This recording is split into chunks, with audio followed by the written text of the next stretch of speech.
Raza, pardo suizo, curiosidades de la raza. Esta raza tiene su origen en el país de Suiza. La finalidad de la raza es la producción de leche.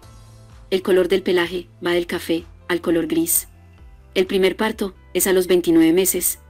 El intervalo entre partos es de 420 días.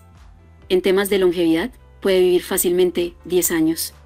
La pubertad es a los 18 meses. La ganancia de peso diario es de 400 gramos. Las vacas pesan en promedio 600 a 700 kilos.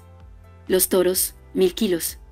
La producción de leche se encuentra en 6.000 a 9.000 litros por lactancia. En la antigüedad, fue seleccionada como raza de triple propósito, carne, leche y tiro, debido a su mansedumbre. Hay registros de vacas con más de 15 años en producción lechera. Esta raza presenta dentadura muy resistente. Esta raza es capaz de pastar cuando hace mucho calor.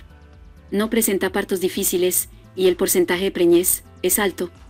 Es muy utilizada en climas tropicales por su adaptación. Digieren muy bien la materia seca y son animales rústicos. Esta raza tiene índice bajo en incidencia de mastitis bovina. La calidad de la leche es de 4.5% de grasa y proteína 3.5%. Por estas características, es muy utilizada en la industria quesera.